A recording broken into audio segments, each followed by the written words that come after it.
Imagine, a young shepherd with a sling in his hand stands in front of a 3-meter-tall warrior in full combat gear. A few decades later, the same man will give the order to kill an innocent soldier to hide his sin of adultery. Between these two moments is the story of Israel's greatest king, a man whom the Bible calls a man after the heart of God. But how can you please God and commit horrific crimes at the same time? Today we will tell the whole truth about King David, without embellishment and idealization. David was born around 1035 BC in Bethlehem, the youngest of the 8 sons of Jesse. He was so insignificant in the eyes of his family that when the prophet Samuel came to anoint the new king, his father did not even consider it necessary to call him from the pasture. And so this forgotten shepherd boy becomes God's anointed one. His talent for playing the kinnora led him to the court of King Saul, where David's music soothed the king's mental anguish. But the real glory came on the battlefield. When the huge Philistine warrior Goliath mocked the Israeli army for 40 days, young David accepted the challenge. Without armor, with 5 stones and a sling, he struck down the giant with a single accurate head-on throw. It was not just a victory of strength over strength, it was a victory of faith over fear. But the triumph turned into a curse. The popular love for David aroused deadly jealousy and paranoia in King Saul. The years of persecution began. David turned from a hero into an exile, fleeing from the man he served faithfully. He hid in the deserts, gathered around him about 600 desperate people, debtors, fugitives, discontented. And here we see the first dark spots. David and his band were engaged in looting the Amalekites. He even found refuge with the Philistines, the enemies of his people, and served their king Achish. Yes, he was persecuted unfairly, but his methods of survival were far from ideal. After the deaths of Saul and his 3 sons in the battle with the Philistines, the moment of truth came.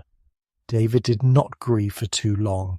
He quickly arrived in Hebron with his armed men and proclaimed himself king of Judah.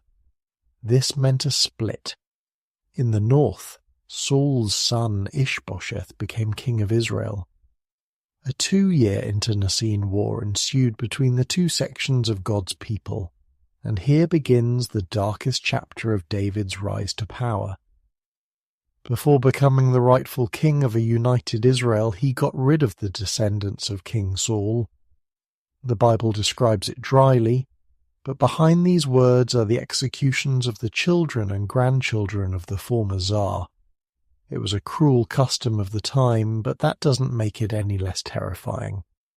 After eliminating his competitors, David captured Jerusalem from the Jebusites and made it his capital. An ingenious political move, because this city did not belong to any of the tribes of Israel. He moved the Ark of the Covenant there, turning Jerusalem into the spiritual center of the nation. David reigned for 40 years and turned Israel into a mighty power. His military victories expanded the borders of the kingdom from the Red Sea to the Euphrates, from the Mediterranean Sea to the Arabian Desert. He defeated the Philistines, Moabites, Ammonites, Edomites, and Aramaic kingdoms. He entered into a profitable alliance with the Phoenician king Hiram, established trade, found copper deposits, created an administrative apparatus and a legislative system. But why didn't this great king, the conqueror, the unifier of the people, get permission to build a temple to God? The answer is simple and scary. He spilled too much human blood, not only in righteous wars, but also in personal crimes. David's most famous sin is the story of Bathsheba.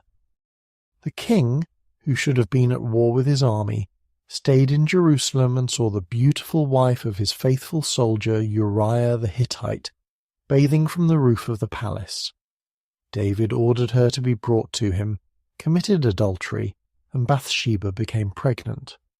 To hide his sin, David first tried to deceive Uriah, and when that failed, he gave the order to put Uriah in the most dangerous area of the battle and retreat, condemning him to certain death. The plan worked. Uriah died. David married his widow. This is not a mistake of youth. This is a cold-blooded murder committed by a mature king at the peak of his power. The man who defeated Goliath in a fair fight killed an innocent soldier because of his own lust. But God was not silent. The prophet Nathan came to David and told the parable of the rich man who stole the only sheep from the poor. When an angry David demanded to punish this scoundrel, Nathan said, "You are that man." And here it reveals what distinguished David from Saul. Saul, faced with chastisement, sought excuses. David broke down. His repentance, expressed in Psalm 50, became a model of repentance for all time. Have mercy on me, O God, according to your great mercy. I know my iniquities, and I will take out my sin against me. David did not try to shift the blame, did not look for mitigating circumstances.